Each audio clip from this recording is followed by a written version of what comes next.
Hello guys, good evening. Tea கடையில் செய்கிற பன்னி எப்படி பண்ணலாம் அப்படின்னு பார்க்கலாம். ஈவினிங் ஒரு 3 முட்டையை போட்டு அதை கிரைண்ட் பண்ணிக்கணும். நல்லா 1 மினிட் கண்டினியூஸாக பீட் பண்ணிங்கன்னா நல்லா முறையோடு வரும். அப்புறம் வெண்ணிலா எசன்ஸ் ஊற்றி சுகர் போட்டு அதையும் நல்லா பீட் பண்ணி எடுத்துக்கணும். நல்ல முறையாக வரும். அதை ஒரு பாத்திரத்தில் மாற்றிட்டு மைதா மாவு, பேக்கிங் சோடா, பேக்கிங் பவுடர் 3யும் போட்டு ஜலிச்சு அதில் போட்டு நல்லா அந்த மாவை வந்து ரொம்ப ஹார்ஷாக மிங்கிள் பண்ணாமல் நல்ல சாஃப்டாக அதை வந்து அந்த எக்கையும் மாவையும் பண்ணணும்.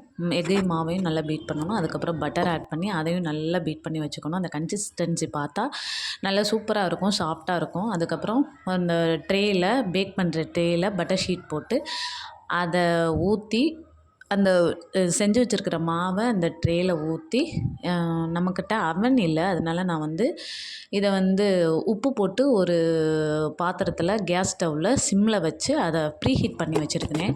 அதை வந்து பாத்திரத்தில் அந்த ட்ரேயில் ட்ரான்ஸ்ஃபர் பண்ணிவிட்டு அதை மூடி வச்சிடணும். கரெக்டாக எனக்கு 25 மினிட்ஸ்லேருந்து 30 மினிட்ஸ் ஆச்சு.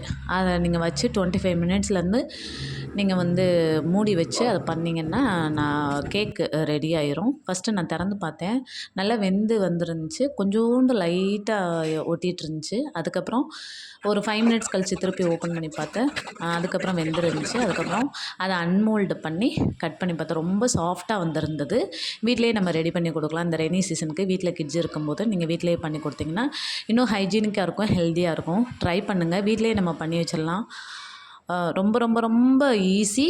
நீங்கள் வந்து எக்கு வீட்டில் இருக்கிற திங்ஸ் வச்சே பண்ணிக்கலாம். எக்கு, மைதா மாவுலாம் வீட்டில் இருக்கும், அதை வச்சே பண்ணுங்கள். Thank you guys. Please subscribe.